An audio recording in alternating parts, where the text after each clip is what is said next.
Abusia Emirates we mhyɛn a be parki a taxi wo a runway no so no enye sɛ ebi a Emirates for na yɛpɛ sɛ promotion na emum we Ghana mampani His Excellency John Dramani Mahama da no kwasi ada wo kopie mu wo Beijing a wo China man mu na wo kɔ na kyerɛ sɛ global leaders meeting on women on ne ho kani maame Her Excellency Lodina Mahama ekopie mu no na o ma wiem dwumadi nyina a enam so ama ene day no abepie mu wo my Ghana nti ha ekotika wiem hye gina bia unim sɛ one charter flight ena de ba na mum o use commercial flight a Emirates ena woni omo ba nti o hwa omo lande a omo kɔ parking nti o sɛ ne hyɛn ahodo ni nyina omo ka omo ho bom na wo mo kɔ fa no efiri hɔ edeba nti o hwa ye papa oboba Julius Debra ena woni mpanifo ahodo wo mo kɔ akohia na wo mo de no aba no sanso ena ye Professor Jane Naana Opoku Agyemang wono nso na wo watwen mu a wo twen sɛ ne mampani ne pani obeba abeka ne nsa eno nti ena wo nya abotre na watwen no kama no nti aha Mr Eric ena woni no di enchia no abusia ebre na wiedu sɛ Ghana mampani His Excellency John Dramani Mahama womo akofa no a womo de no eba nti wo hwa hyɛn no ena toatoa so a eba fefefe sa no hi Ghana News TV so abusia ene ndi dikan wa ba hwɛ me no subscribe no wa share video di ama me Ghana mampani ene ya to red carpet ten ede asen wa moto kid edi ne nkyɛnkyɛn ɛwowa no ede no ba no nti wo besi na afei wanante na waba na wo nante aba no ɛwɔ sɛ maame Professor Jane Naana Opoku Agyemang wo mmɔden a na wɔkɔma no akɔ aba soronko sɛnea wono kɔba ya wo behia no ɛma na akɔ aba fefefe no nti abusua wo hwa Ghana mampani ne hyɛn ɛna ɛbɛ ya coat of arm no ebo anim kakra ka fefefe no His Excellency John Dramani Mahama enchebia no obesi form maame Professor Jane Naana Opoku Agyemang ena ekoma na kwa abasronko a woni na hie ente ne awa atu as usual enti wama na kwa abasronko enaja wodi akiri nsem ebo no unim se akwanso sem de ebi wo ha edi ne kwan so ebi so wo ha yetena ase ne yabo enti eno ena wo mu edi hu nkomo no wo mu ebesen na presidential launch ho ena aman empanifo ahodo o mu bo my Ghana mu empo o my Ghana mu fuo nyina no ho ena ya mu fapi o mu nfa kotoka wiem hye gina bia commercial ba bia yen amamufuo no anati mamufuo no ye fa no ntino ho ena o mu agba awura so ameka se da no kwasieda anwumre ena Ghana mampani His Excellency John Dramani Mahama one ne ho kani ene ne entourage fi o my Ghana mu kopi mu Beijing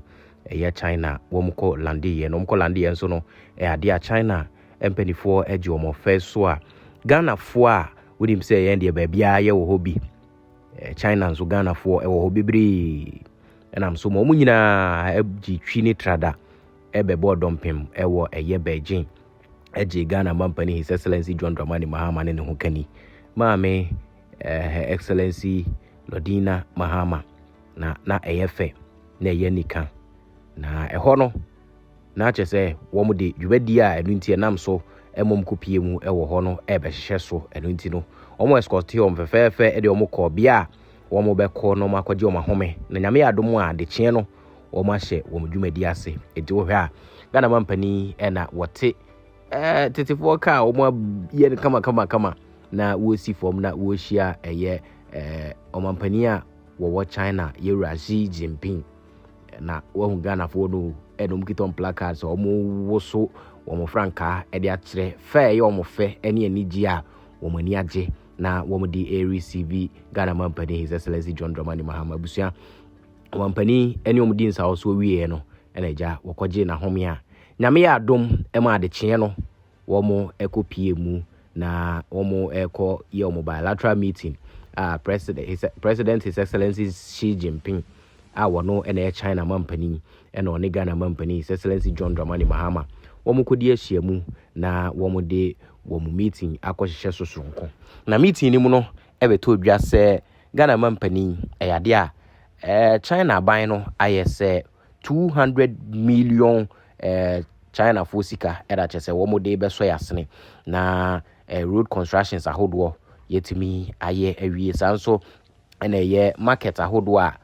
womo di esi ni nyina no womo ebetimi ahya ase aso ano na yetimi ediaye mamenka wo se womo dikan ama 200 million dada no ye dia hye dwumadi na se ene se we no womo san ede man a we enye se womo boy besia we grant womo de man tina che se ayanika to hear Ghana company ene China company ene dia hye mu no na nhyehyɛ no bebri na the key 7 solid key points are ya jote ewo saa dwumadi a womo ekoye no mpaso o my Ghana ye benya o mu no abusua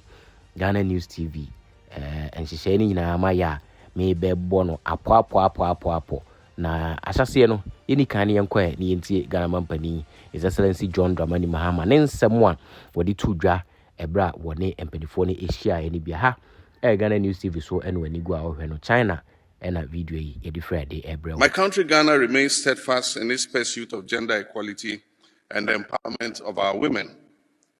Under my leadership and in my capacity as the African Union champion for gender and women's empowerment, the government of Ghana has continued to take decisive steps to mainstream gender across our national development policies. We've achieved historic milestones, including the election of Ghana's first female vice president and the unprecedented appointment of women to leadership positions in government, the judiciary,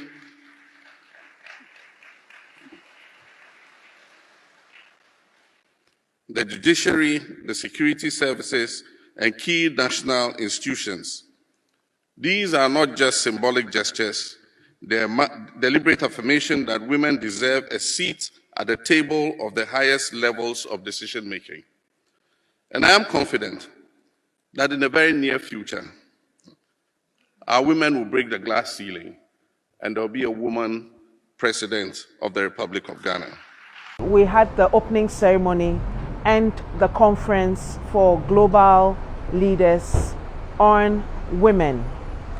It was to commemorate 30 years of the adoption of the Beijing Platform for Action. We had key speakers, including His Excellency John Dramani Mahama, who was the only male president who spoke on behalf of Africa. So he reviewed progress made in protecting rights of women since the platform was adopted in Beijing 30 years ago. We also had female prime ministers and presidents also speaking. One remarkable one was Iceland. Then the whole ceremony where we had various presidents also speaking to progress made since the Beijing Platform for Action was adopted in 1995. My main observation is that it went very well. There was a candid discussion about women's economic rights, women's political rights, how we had more women in parliament, more women within the judiciary, and also more women public officers. And then afterwards, there was a closing ceremony. Key take home was the commitments made by presidents, especially the President of the People's Republic of China, who committed to devote more resources towards protection of women's rights. 100 million for global partners, and then 50,000 women coming to China for capacity building and creating a capacity building center, a global capacity building center. So all in all, it was a very... Abusuanti Maame Nana Oyebampo a woye Deputy Chief of Staff Administration ewo Ghana aban kese mu en watu nanim tu na onim se eba no emadia na Ghana First Lady wodi mu akoten pa Her Excellency Lordina Mahama ade a nani eje emba ho nani kuma ho nti enam so amono nso edi mpedifo kusia ya sei no moje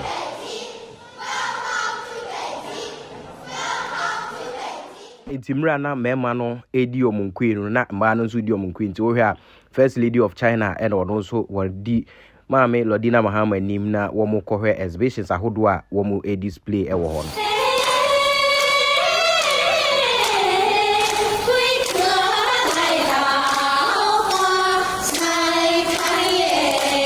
Tabusia 7 key points no and say ne di kan Ghana company and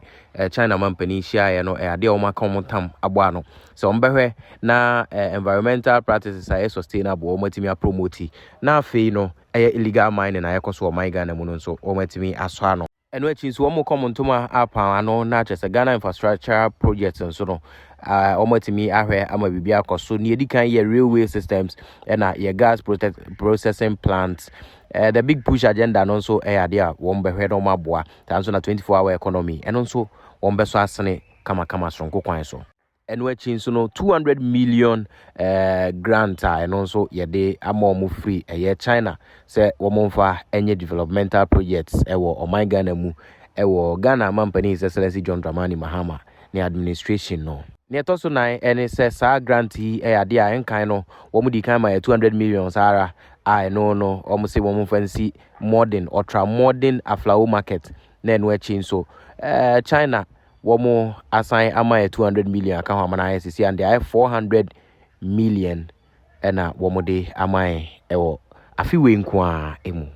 sanso ena womo aka won to mapa no say nyame adomu 28th of October busumi ye mu no ade a zero tariff agreement and also be sign not just China any o my Ghana eye tariffs ahodo wo de to ye niam so e fa no raw materials ni niam nyina no wo matimi atwam na just we no hwemu a Ghana any Africa her country etoso mienu a ye ni China for etimi sign zero tariff agreement na o 2024 mu bilateral trading partner na Ghana the largest na o volumes na ye de call the free China na just 11.8 billion US dollars na every hunti we no ebema o my Ghana ye ho be de papa ne to so nsia ene say yakoye African Union champion na fe so champion in both gender and African financial institutions into Ghana Mampani ebomodia erezi case ebetumi a ema eye 50,000 ema a ewo Africa ha no ade a womo ehwe na o my Ghana mu yetimi amom 100 million US dollars package no President Xi Jinping ena ehwe na jese bibia timi akoso amema enso yetimi abuild capacity na ne etwa to okra no na kwantu a wade kopie mu Beijing no enam so ama the first of its kind ena EBC eye $150 million glass float factory ewo eye Western region intina jese China no koye ne de emfa so nkwa busu ayen koye ne ntie Ghana Mampani ensem wode to dwa ewo ho ne bia ha Ghana News TV so no ani go ahwe metro se ne ndi kan aba ahwe mia subscribe no share dia mamsan so na metro se o send this cafe USA abrochimum dia abo my Ghana mu ananso send dia fi Canada ananso Europe abo my Ghana mu download lemfi never send the news shame as a referral code na percentage a 2% omo de ma if we sell send $50 and above and €50 and above at the above my Ghana muno that promotion lemfi air tower chino etimi enjoy that promotion busu ayen koni ntie Ghana Mampani His Excellency John Dramani Mahama. I'm happy to inform you that we reached agreement in principle and we have targeted the end of October to be able to sign off on the zero tariff principle. So send this cafe amanoni aba Africa ha use lemfi say ye fear wo pese wo nto no use lemfi edan ananse japade a wani da so a wo pese oto wa Africa ha no use lemfi say wo send this sika ama odofo e de aboa no wo Africa ha use lemfi sanso e na say wo tie obi school fees ama no a use lemfi nyenti American full lemfi ama one say utimi send this sika e fa lemfi so a e ma ne begu bank account mu sanso e na timi begu mobile money account mu eno achi nso no de bia lemfi e wo daily rate a e ma hu sika dodo a wo send a wo benya lemfi e secured na wo send this car enche na nipa wo send ama no ne nsaka lemfi wo USA Canada UK Italy Germany Ireland Netherlands Spain Belgium Portugal and France what the lemfi send this car untu ahwe bomodia na use me code NEWS news na say ene any day they can register or lemfi so a unya bonus sanso and use chance so a ye wo bonuses ahodo a ye de ma